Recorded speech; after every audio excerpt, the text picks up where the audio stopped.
Êxodo, capítulo 10, do verso 1 ao verso 20.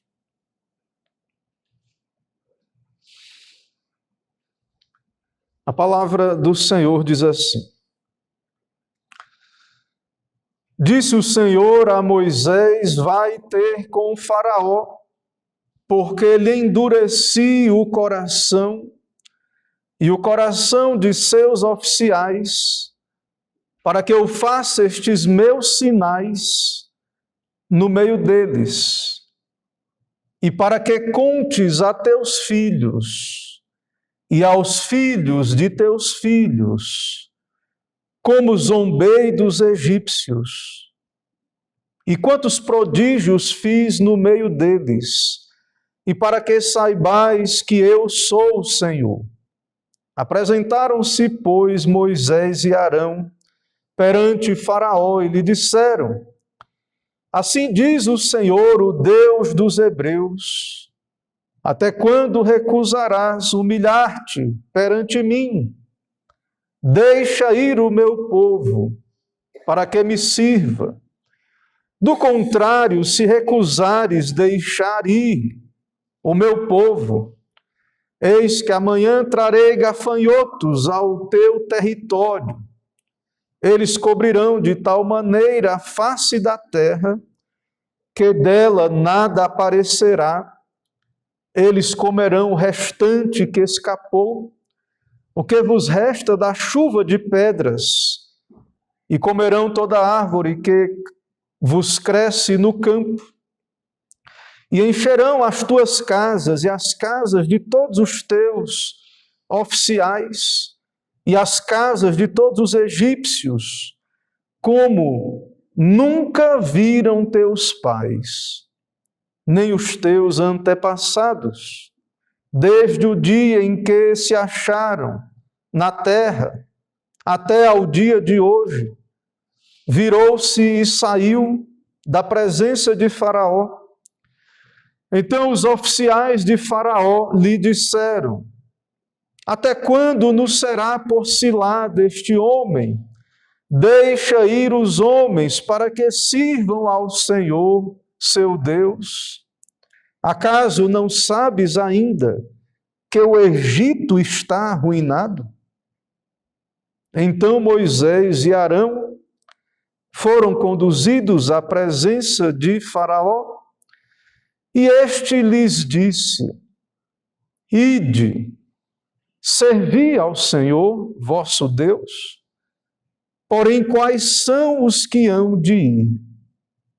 Respondeu-lhe Moisés: havemos de ir com os nossos jovens, e com os nossos velhos, e com os filhos, e com as filhas, e com os nossos rebanhos, e com os nossos gados, havemos de ir, porque temos de celebrar festa ao Senhor.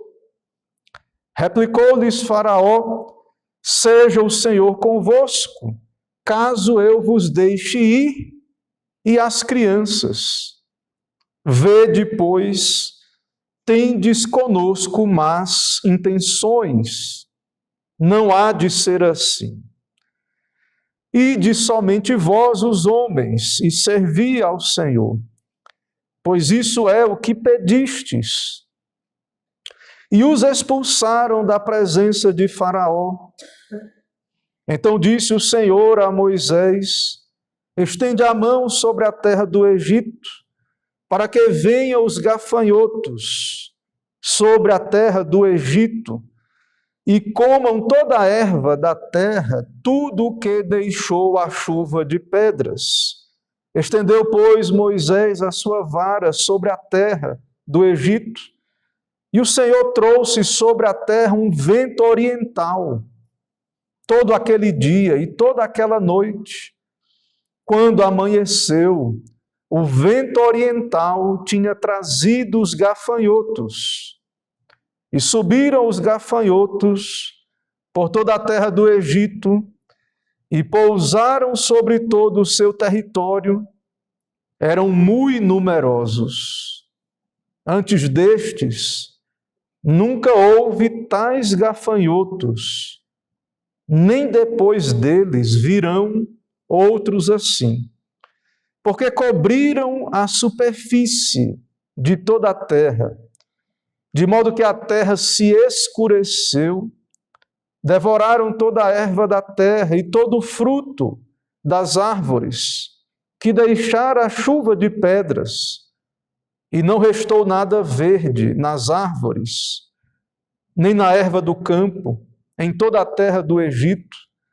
Então se apressou o Faraó em chamar a Moisés e a Arão, e lhes disse: pequei contra o Senhor, vosso Deus, e contra vós outros. Agora, pois, peço-vos que me perdoeis o pecado, esta vez ainda, e que oreis ao Senhor vosso Deus, que tire de mim esta morte.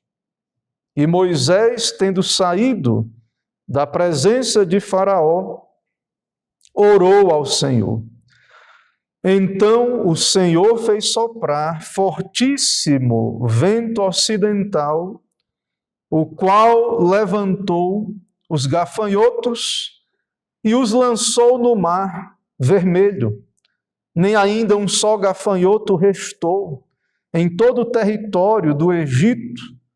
O Senhor, porém, endureceu o coração de Faraó, e este não deixou ir os filhos de Israel.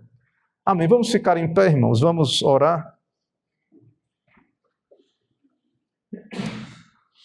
Senhor, nós te adoramos na tua presença santa em adoração, teu povo. Te louvamos, ó Deus, pela tua palavra lida, pelo teu evangelho revelado, ó Deus, a nós em toda a Escritura, a palavra de Cristo, chamado do teu evangelho.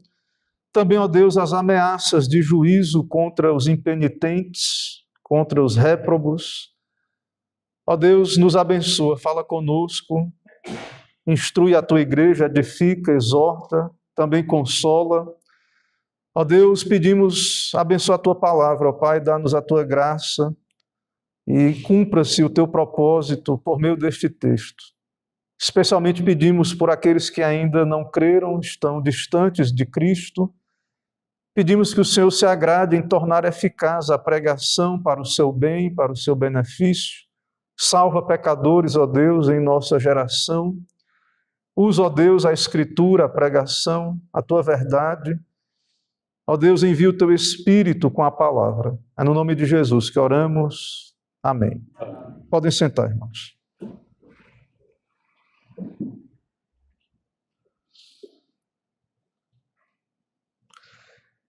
Meus irmãos, o nosso texto desta manhã dá continuidade imediata aos eventos do capítulo anterior, e é muito interessante ver o modo como Deus usa o seu instrumento, o seu mediador no contexto do Antigo Testamento, o profeta Moisés, e como Moisés, como profeta de Deus, representante do Senhor, continua indo a Faraó, levando a palavra do Senhor, mesmo que uma palavra de juízo, de endurecimento, é a palavra de Deus.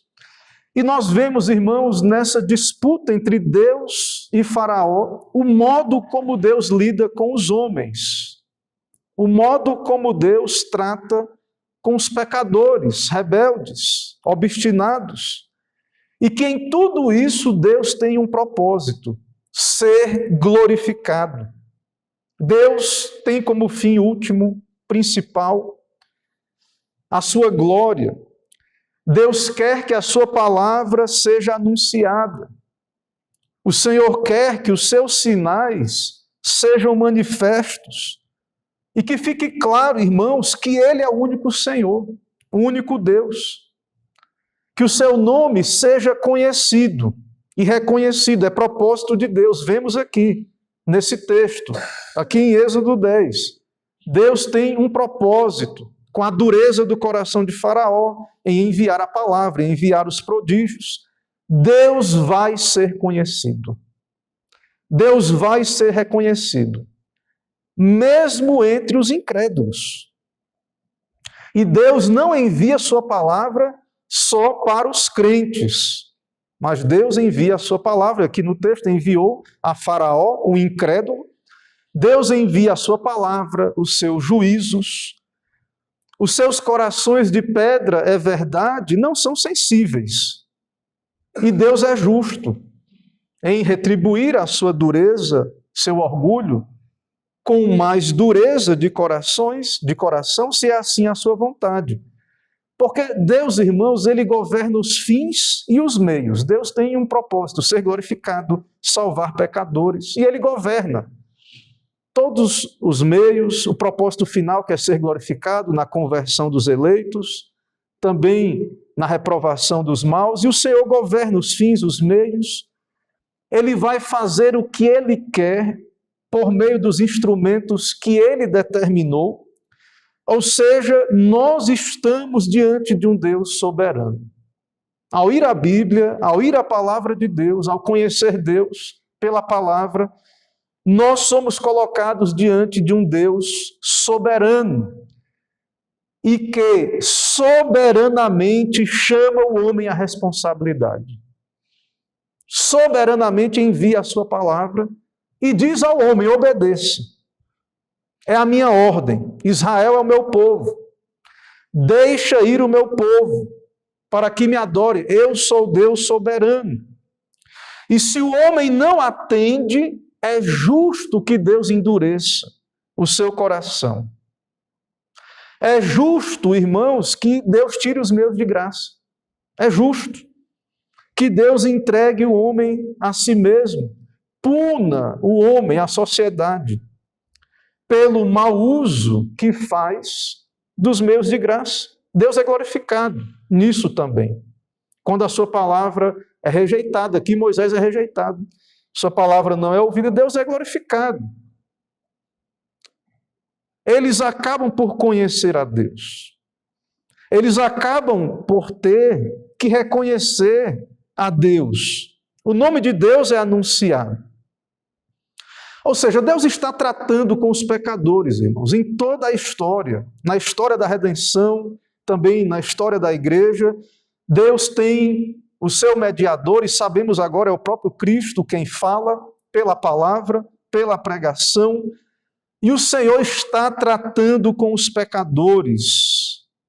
Os convoca à obediência, apela à razão, lida com o pecador como uma alma racional que é, criada originalmente à imagem de Deus. Caída agora, é verdade, mas capaz de ouvir, de raciocinar.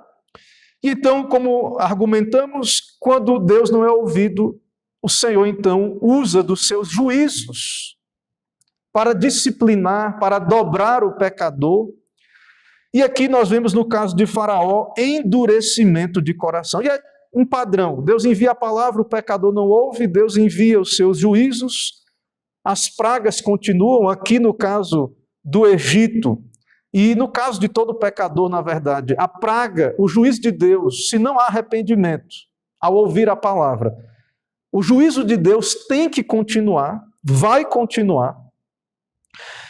E desse modo, irmãos, a 8ª praga de gafanhotos é a continuação direta do granizo, da chuva de pedras. O que a chuva de pedras não destruiu, o texto é muito claro, que agora o gafanhoto vai devorar. O que sobrou da primeira praga ali, no caso de destruição da lavoura, o granizo destruiu o linho e a cevada, mas não destruiu o trigo e o centeio. E agora o gafanhoto vai comer o trigo e o centeio, o fruto das árvores.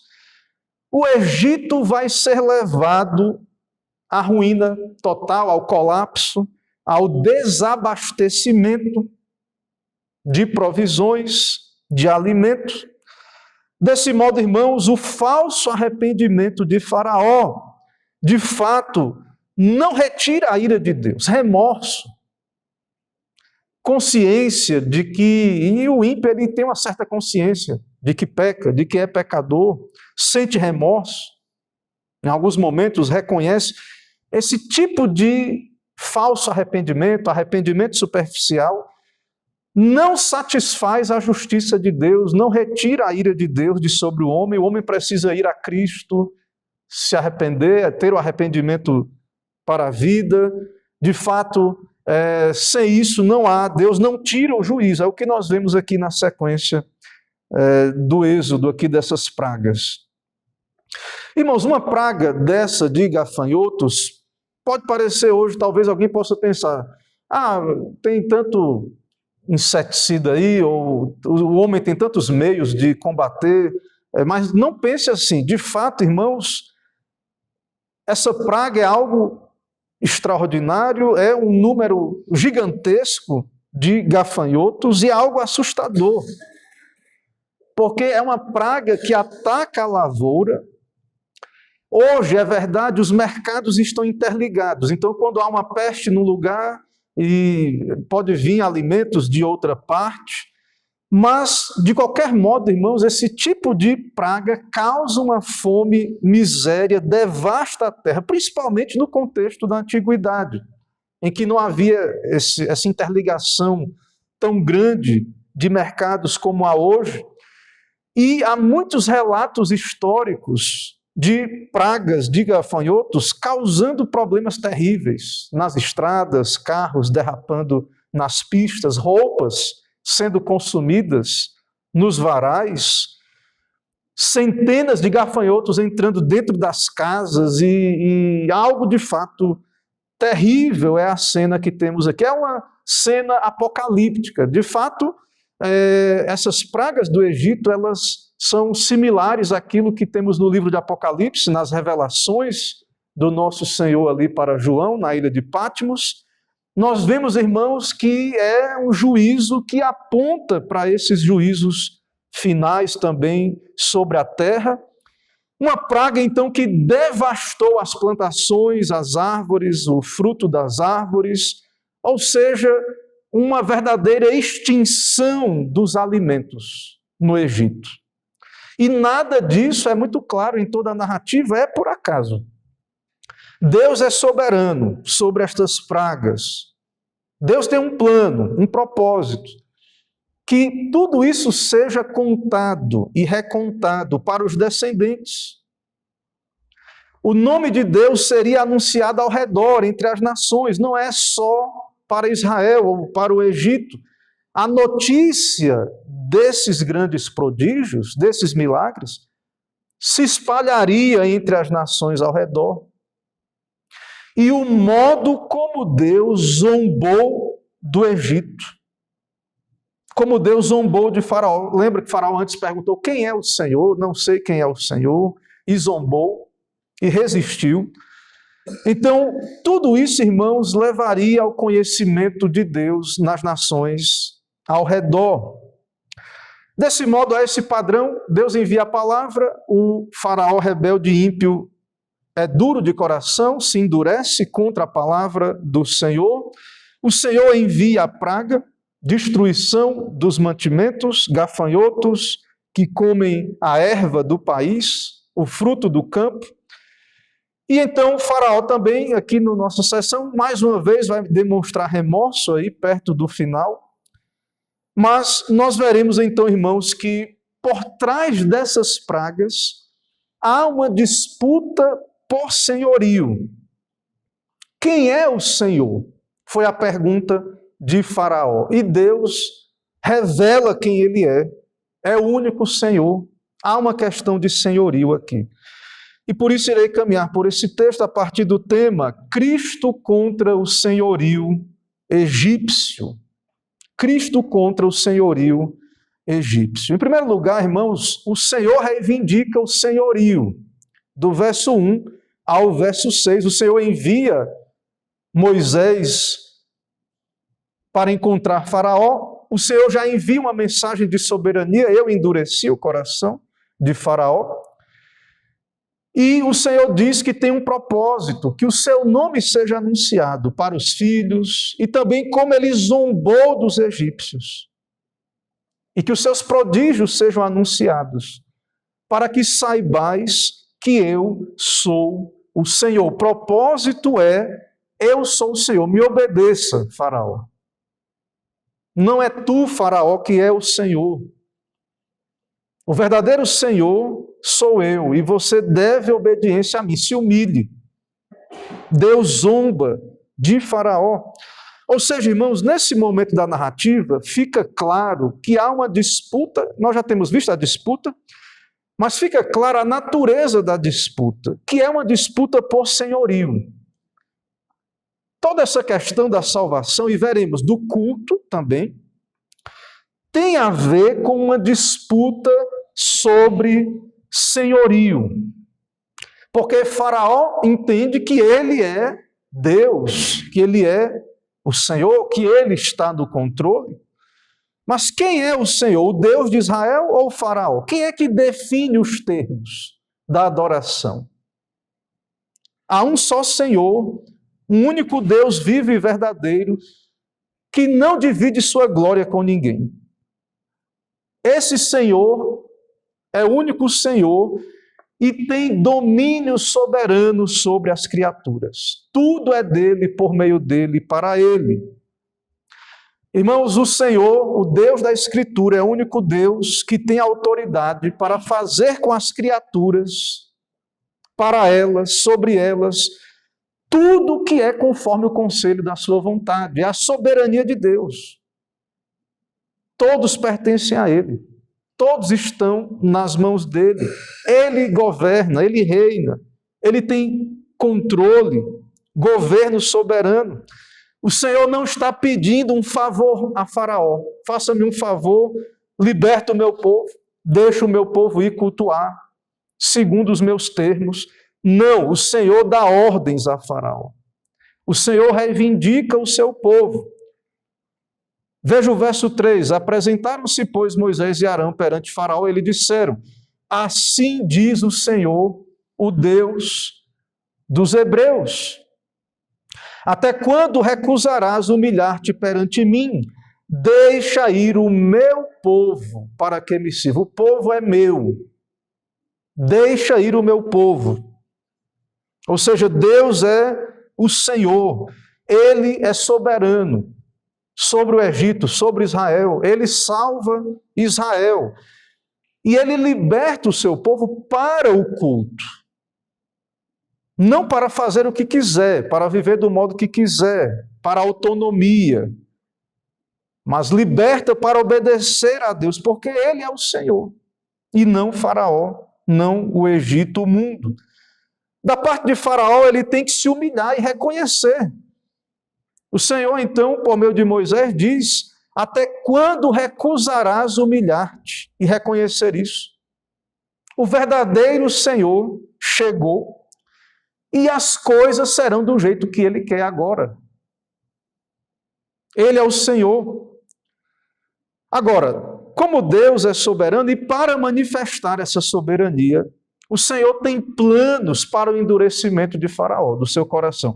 O Senhor mesmo endurece o coração de Faraó, é justo, temos visto isso, de modo judicial, o pune com endurecimento de coração, e Deus tem um propósito para isso, a sua glória, que o seu nome seja anunciado, para que seja contado aos filhos o que o Senhor fez, como Ele administrou todas essas coisas com o seu poder. Então o Senhor vai ser glorificado até mesmo na sua rejeição, no endurecimento desses corações, e essa história será contada aos filhos, aos netos, para que o povo aprenda quem é o Senhor, quem é que governa, quem é que manda, quem é que tem autoridade, quem é que salva, quem é que diz como é que tem que ser o culto, como é que tem que ser a adoração, em que contexto ali no Antigo Testamento, até o local era dito, quem deveria apresentar os sacrifícios. No Novo Testamento, claro, a lei cerimonial abolida, mas o Senhor continua sendo o Senhor que liberta o seu povo para o culto, e é Ele quem determina os termos do culto. É Ele quem determina, regula o culto. O princípio regulador é dele, porque ele é o Senhor. Ele não divide sua glória com ninguém. Mas primeiro ele salva um povo para que o adore. E é necessário que essa mensagem, esse evangelho, essa salvação seja contada, para que a próxima geração aprenda a temer a Deus, confiar, saber que Ele é o Senhor, para que as nações ao redor saibam que Ele é o Senhor, temam a Deus. Não quer dizer que vão se converter, alguns se converteram ali no contexto, acredito que alguns egípcios vieram a acompanhar o povo na saída do Egito, ou pelo menos outros que habitavam ali junto com Israel. Mas, irmãos, quer se convertam, quer não, eles saberão que há um Senhor, único Senhor, a lição vai ser aprendida. E isso está na Bíblia. Na continuação da história da redenção, fica claro que a notícia do que está acontecendo aqui se espalhou. Ou seja, as pragas têm um propósito universal. Hoje aqui em Braga está sendo anunciado, tem sido anunciado, em Portugal, essas pragas do Egito. Ali ao redor, naquela época, foi anunciado. Ou seja, há um propósito universal. E há um propósito também pactual da aliança. Os filhos ouviriam dessa verdade, dessa salvação, deste juízo de Deus e salvação. Cristo falou ali e fala hoje por meio dessa mensagem. Então há um propósito de Deus, irmãos, Deus é glorificado. O nome de Deus é conhecido por meio desse relato, por meio destes feitos de Deus, ainda que não haja conversão dos réprobos, mas um conhecimento para eles forçado. Eles têm que dobrar o joelho, vão dobrar o joelho finalmente e reconhecer que Jesus Cristo é o Senhor. Isso não é universalismo, não é que todos serão salvos, mas todos irão dobrar o joelho e reconhecer, porque Cristo de fato é o Senhor, não é Faraó, não é nenhum outro nesse mundo. E a lembrança dessas pragas, irmãos, permaneceu por séculos e chegou até hoje, na verdade, né? Porque ficou registrado nas Escrituras, mas ali naquela época, no contexto de uma transmissão de tradição oral, esse conhecimento se espalhou. E isso está na sequência da história da redenção. E certo comentarista observou: descobrimos, muitos anos depois de toda essa geração ter morrido, que essa história se espalhou e chegou uma versão distorcida desses eventos lá na Palestina. E um povo filisteu sabia dessa história. E nos dias de Eli, quando a arca foi trazida, veja o que os filisteus disseram ali. 1 Samuel, no capítulo 4, os filisteus disseram: ai de nós, quem nos livrará das mãos destes poderosos deuses? Esses são os deuses que feriram os egípcios contra toda sorte de pragas no deserto. Veja, irmãos, que a notícia, eles temiam Israel, porque eles sabiam do que havia acontecido no Egito. Também, quando o povo entra na terra, lembra o que Raabe declarou e disse, a influência dessa mensagem chegou ali. No contexto de Raabe, a prostituta, Josué, no livro de Josué, diz que os espias foram ter ali com aquela mulher, e o que foi que ela disse? Inclusive, creu. Ela disse: bem sei que o Senhor vos deu essa terra, e que o pavor que infundis caiu sobre nós, e que todos os moradores da terra estão desmaiados. E por quê que eles estavam assim, desmaiados? Porque temos ouvido que o Senhor secou as águas do Mar Vermelho diante de vós, quando saíeis do Egito, e também o que fizeste aos reis dos amorreus, Seom e Og, que estavam além do Jordão, os quais destruístes. Ouvindo isto, desmaiou-nos o coração, e em ninguém há ânimo algum, por causa da vossa presença. Porque o Senhor vosso Deus é Deus acima no céu. Veja, irmãos, como o relato se espalhou. Deus quer ser glorificado, que a sua palavra seja anunciada. Deus quer que haja memória, repetição, que seria recontado aos filhos, como um catecismo que é repetido, que é contado. Por que aconteceu isso? A pergunta. E aí explicaria. E veja a importância, irmãos, de tudo isso que vamos ver aqui, tanto a soberania de Deus, o culto, também a importância da memória de um povo, da lembrança do passado. Porque a falta de memória, que não deveríamos ter, porque temos a Escritura, mas a falta de memória é que faz com que a humanidade repita os mesmos erros do passado. Porque a humanidade abandona a Deus, a sua palavra, não leva a sério o perigo da dureza de coração, o perigo da não submissão à lei de Deus, o perigo de não submeter a Deus nos termos do seu culto. E não é evidente, irmãos, todo esse declínio civilizacional, da civilização ao redor, e não é claro que há um abandono do Senhor. E essas coisas não começam com esquecimentos, afastamentos. Há um desprezo pela história, uma falta de interesse. E nós temos que ensinar aos nossos filhos. Mas o nosso tempo, o homem do nosso tempo se acha evoluído. Ele acha que não precisa aprender nada da história. Acha que está no controle de todas as coisas.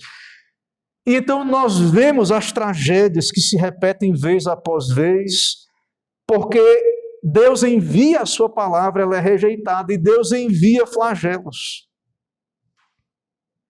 Deus fez isso no passado, tem feito na história. E será que devemos esperar algo diferente? Não submeter, irmãos, aos termos de Deus? Não prestar o culto que lhe é devido, conforme Ele ordena e regula?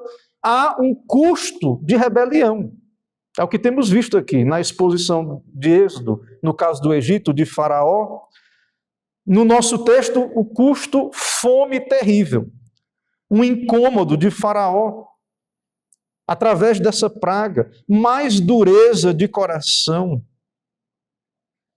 Ou seja, o problema do Egito não é economia, o problema do Egito não é tão somente outras coisas, economia, ou como vimos, a sua saúde, as suas ciências. O problema do Egito principal, irmãos, é o coração duro, a incredulidade, a não submissão ao Senhor. É uma questão de senhorio.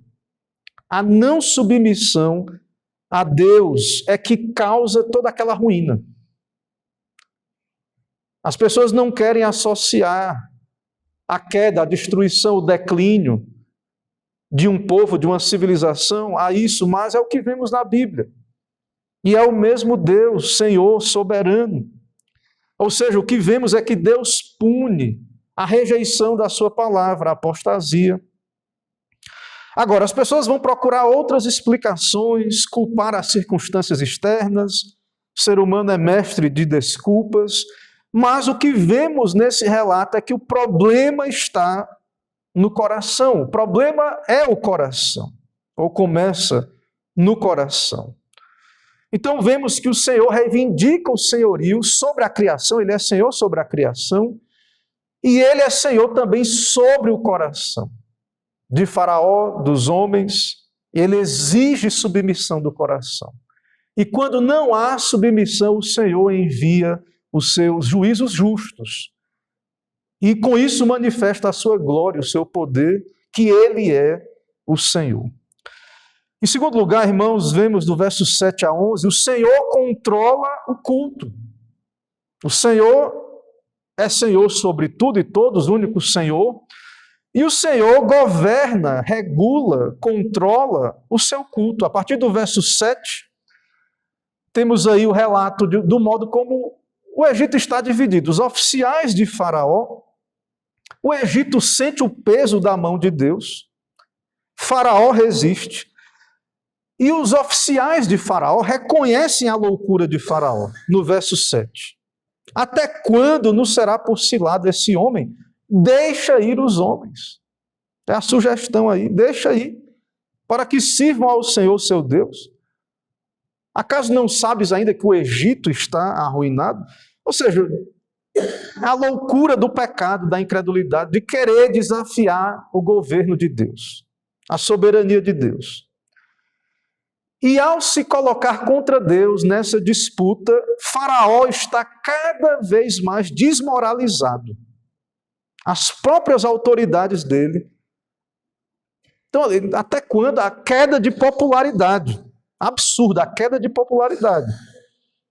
Uma pressão interna grande. Ouve o que Moisés e Arão estão dizendo. O próprio pessoal está dizendo para ele, escuta a Deus, Moisés, Arão.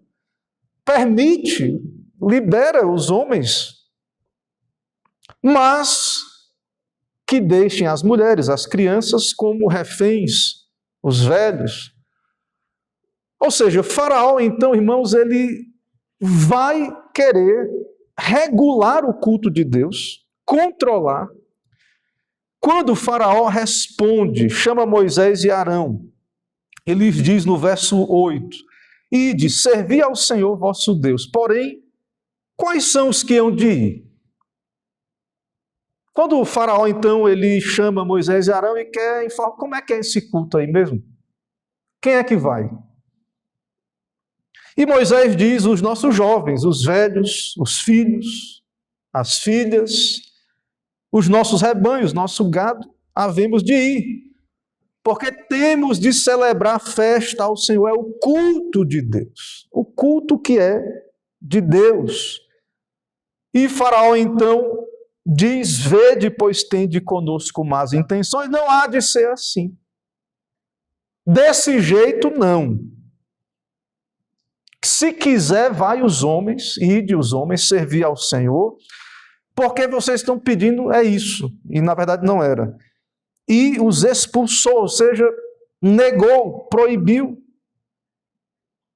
Faraó quer controlar o culto, é uma questão de senhorio. Quem é que manda? É Deus ou é Faraó que manda no culto? É Deus ou é o mundo, é o homem que manda na adoração de Deus?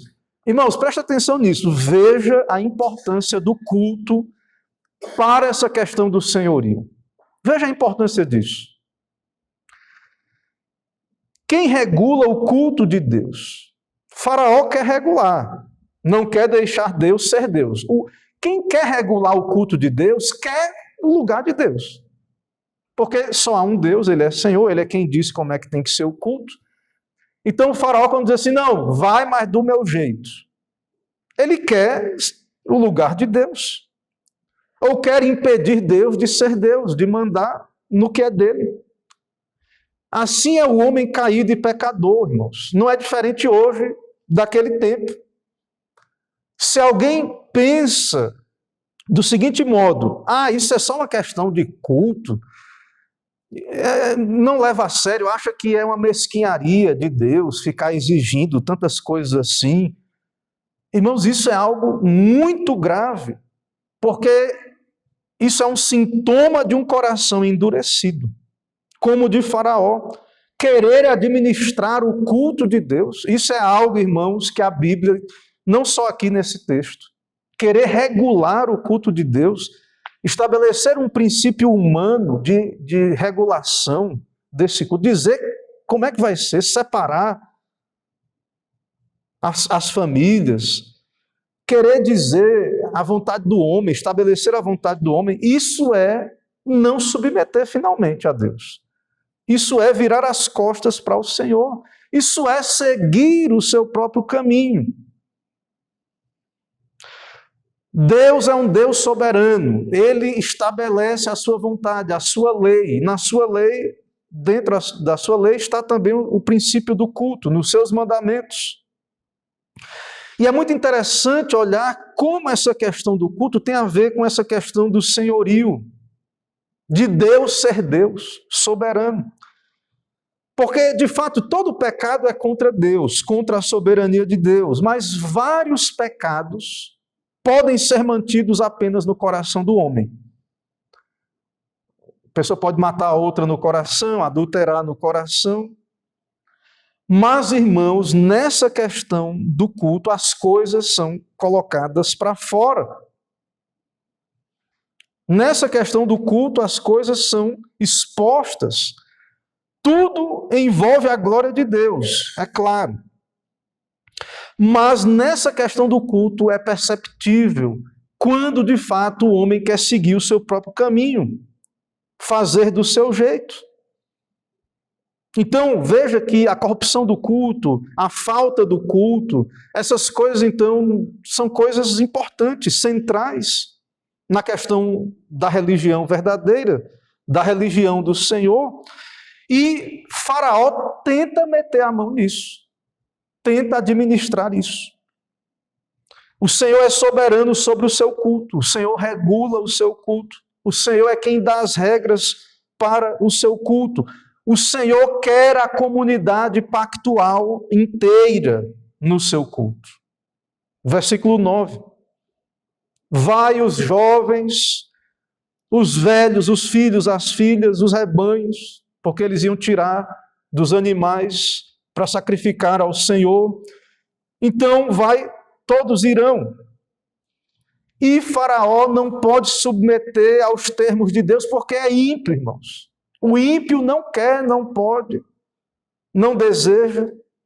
É uma questão de senhorio. Quem é o Senhor?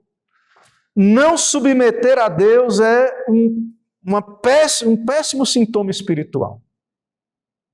Não é coisa pequena.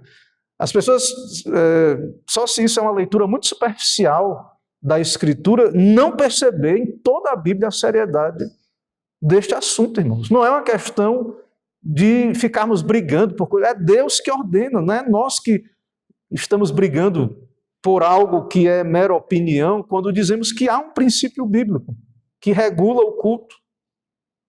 Não é que queremos ser melhores, apenas queremos ser fiéis a Deus. Deus é justo, santo. Ele diz o que Ele requer de nós em Sua palavra. Então, se Deus envia a Sua palavra, envia ministros fiéis, nos instrui acerca dos seus mandamentos, não há espaço para nenhuma adaptação ou abertura no que Deus declara. Não há espaço para concessões ou reivindicações.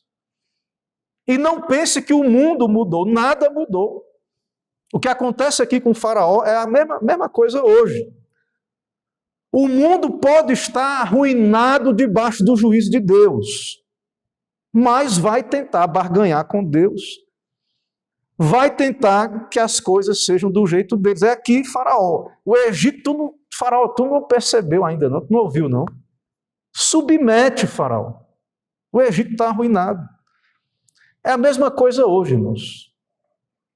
Pode continuar piorando as coisas, se não for a graça de Deus, se o homem não se arrepender, se ele se mantiver numa condição irregenerada, ou de dureza, ou de apostasia, ou de frieza, indiferença espiritual, ele vai tentar adaptar essas coisas.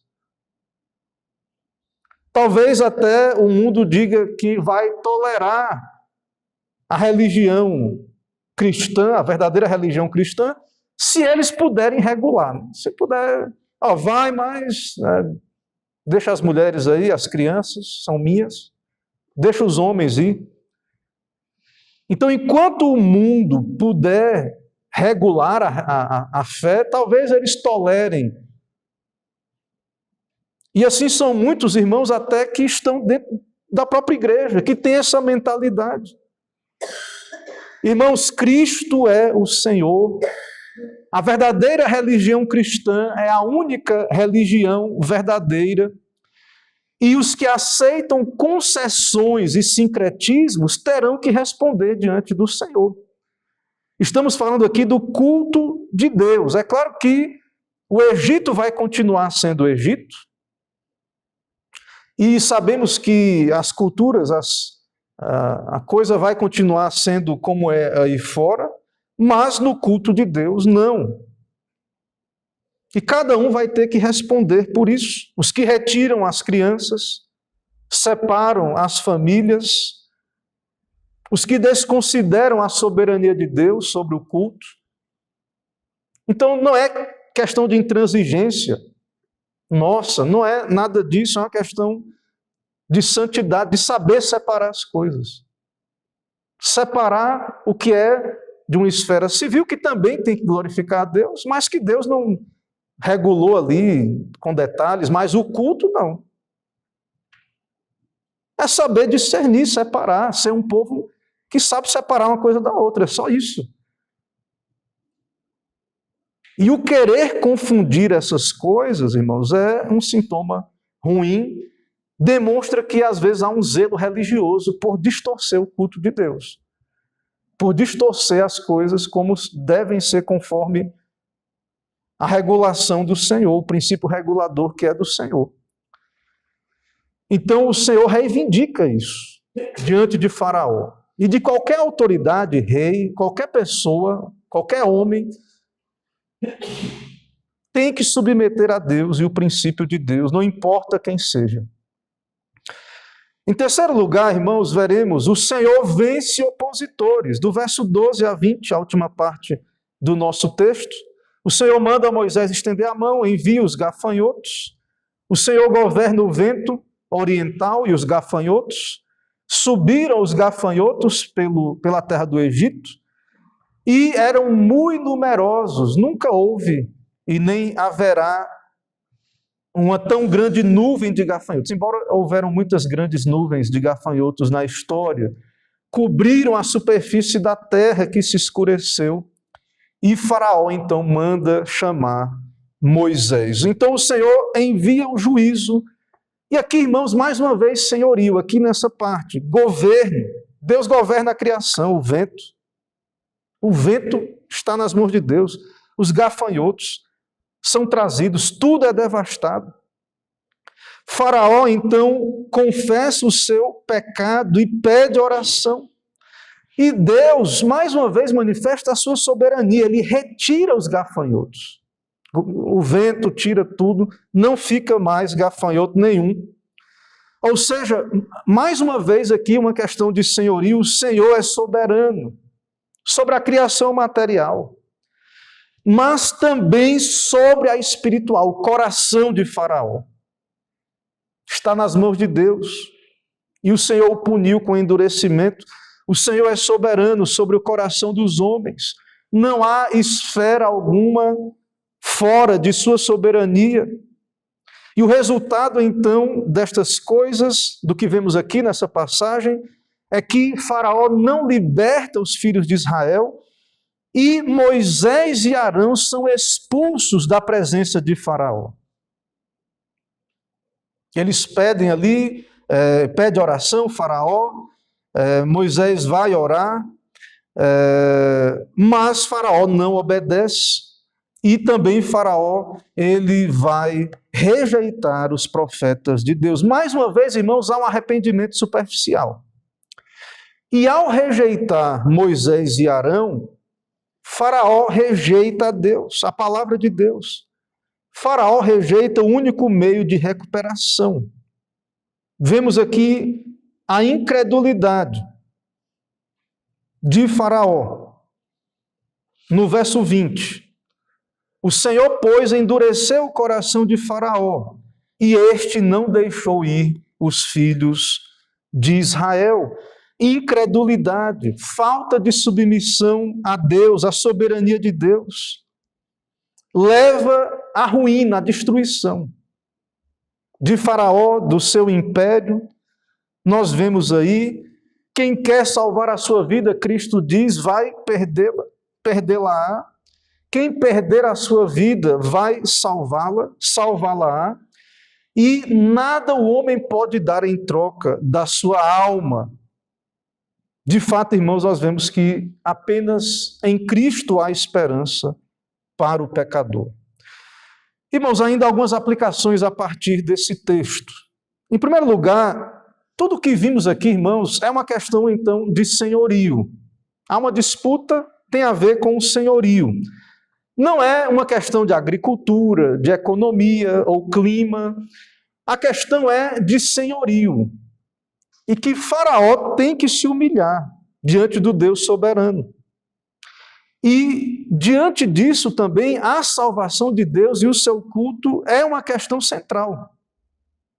E essa soberania de Deus aplicada ao culto nos leva ao princípio regulador do culto, que é o que vimos no texto, que não pode haver então objeções ao culto de Deus, não pode haver então adaptações.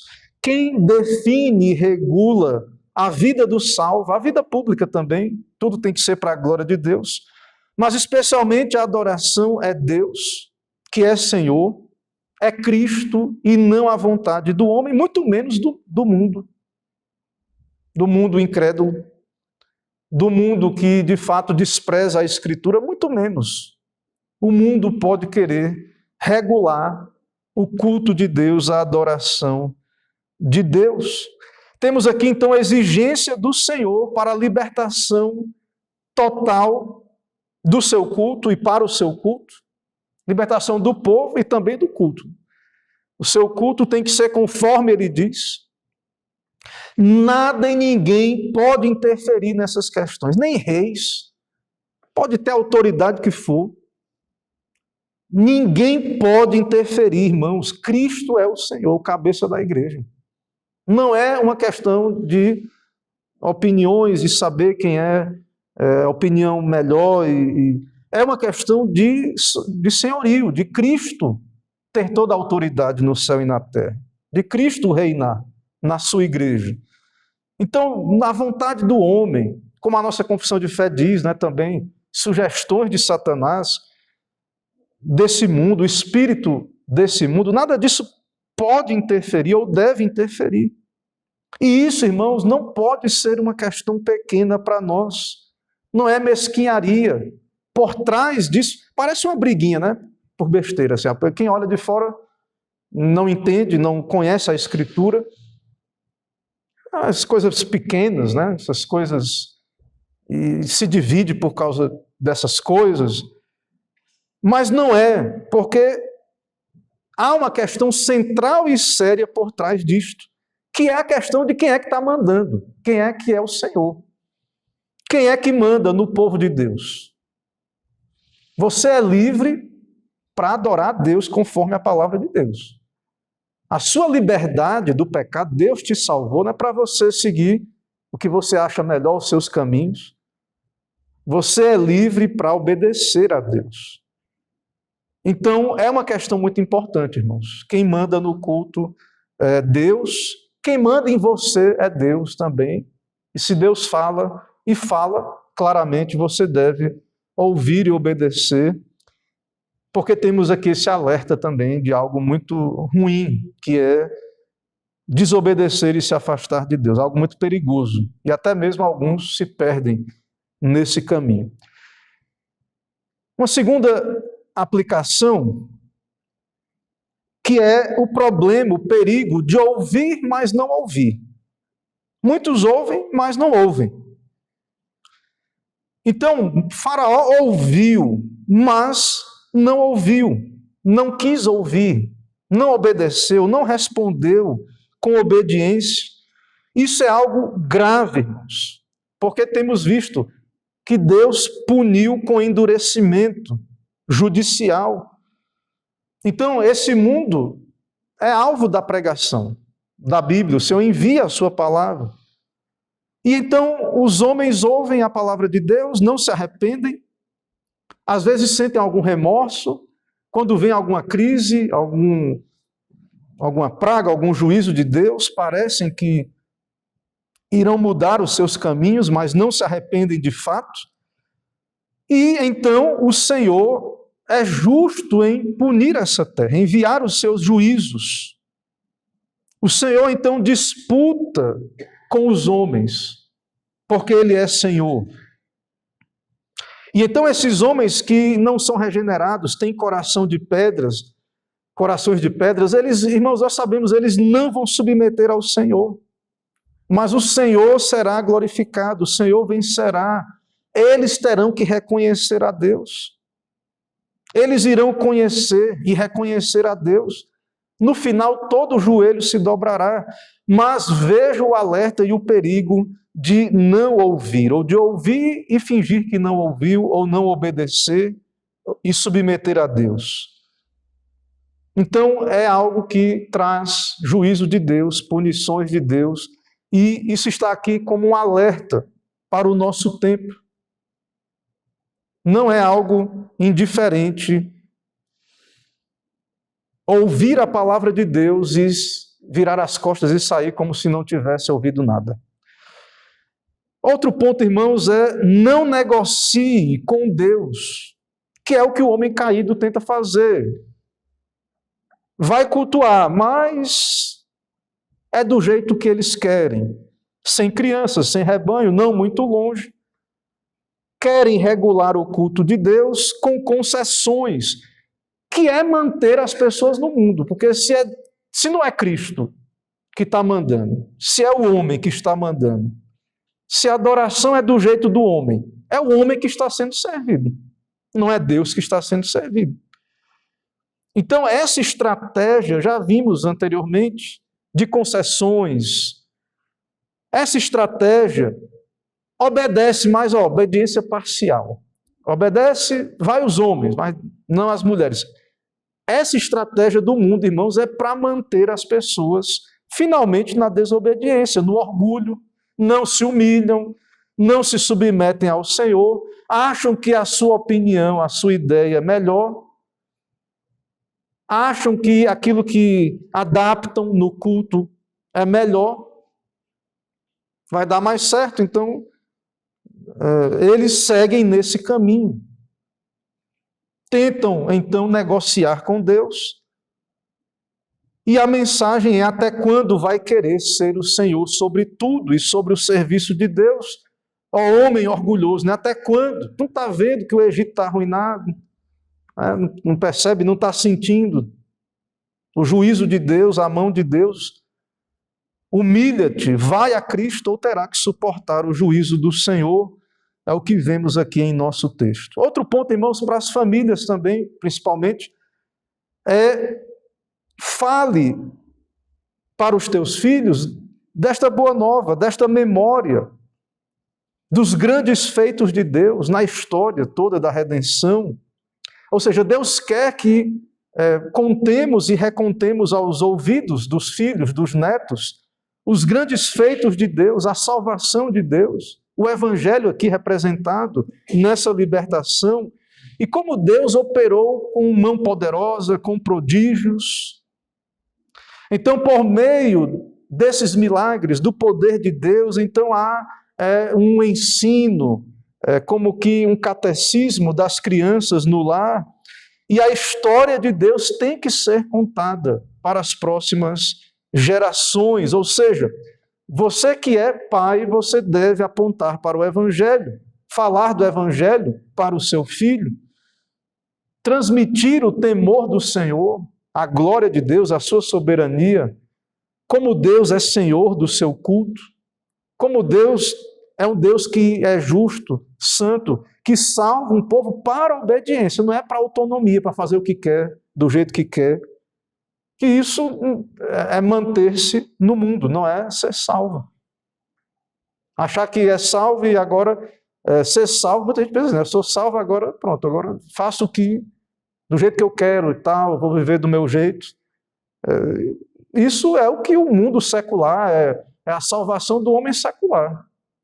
É não ter lei, não ter padrão algum. E eles, então, são deuses para si mesmos, quando seguem esses caminhos. Então é necessário contar sobre as obras de Deus. E desse modo, contar que há esperança em meio ao mundo caído e de juízo. Que Deus tem um mediador. Aqui no texto é Moisés, é a figura mediatória. Mas nós temos Cristo, o verdadeiro mediador. E há esperança. O mundo pode estar arruinado, perdido, caminhando para a total destruição. mas há esperança pela graça, mediante a fé. Há esperança para o pecador arrependido, mas não há esperança no mero remorso. Não há esperança no arrependimento superficial. Tem que haver uma mudança de coração. Um coração de carne, quebrantado. Então, há esperança, mas não esperança só para quem quer fugir do juízo vindouro, das pragas. Porque a verdadeira praga está no teu coração, daquele que não é convertido. Se você é não regenerado, o mundo está caminhando para a destruição. São pragas terríveis. Mas a verdadeira praga está dentro de ti. Então há esperança para esse problema do pecado. Mas a esperança está no Evangelho. E uma coisa que não pode ser feita jamais é rejeitar a palavra do Senhor. Rejeitar o mediador, rejeitar a Cristo. Porque nele está a esperança, o remédio. Feliz o homem que se refugia nele. Então, acima de tudo, o que vemos aqui, o grande erro de Faraó, de todos os incrédulos e ímpios, é rejeitar a palavra de Deus, os meios de graça, o mediador Cristo. Então, há esperança, não importa a condição difícil que alguém esteja debaixo do pecado, de um coração incrédulo, duro. Há esperança, irmãos, mas temos que experimentar isso e dizer aos nossos filhos: a esperança é através do único mediador entre Deus e os homens, Cristo Jesus. Então devemos apontar para o Senhor. E apontar para o caminho do ímpio como um caminho a ser evitado, um caminho de morte, um caminho de destruição. Irmãos, que o Senhor nos ajude, que o Senhor nos dê entendimento do senhorio, que possamos de fato estar resolvidos, convictos a ter o Senhor como único Senhor das nossas vidas, que isso seja aplicado, claro, a todas as áreas da nossa vida, mas de modo especial, conectado à nossa salvação, o culto é algo que tem que ter a nossa atenção, pois, de fato, não é algo pequeno, mas é um campo de batalha onde essa questão do senhorio, a guerra pelo senhorio é travada, e a igreja, nós precisamos estar atentos e também falar disso com os nossos filhos, com aqueles que Deus nos dá também como filhos para instruir. Que o Senhor nos ajude, irmãos, então que o Senhor nos abençoe. Amém. Meus irmãos, nesse momento nós vamos ficar em pé para oração, vamos orar.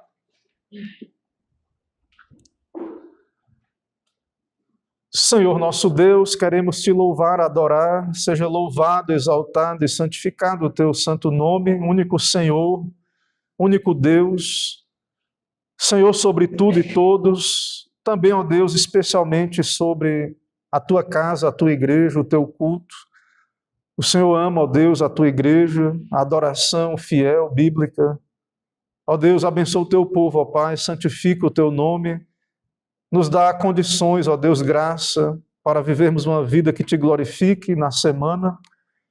Também, ó Deus, poder te adorar de modo fiel na tua casa, no teu santo dia, nos prepara a cada semana, nos dá participar, ó Deus, alegres, sabendo, ó Deus, que por tua graça obedecemos e estamos, com a tua ajuda, ó Deus, prestando um culto que é conforme a tua palavra.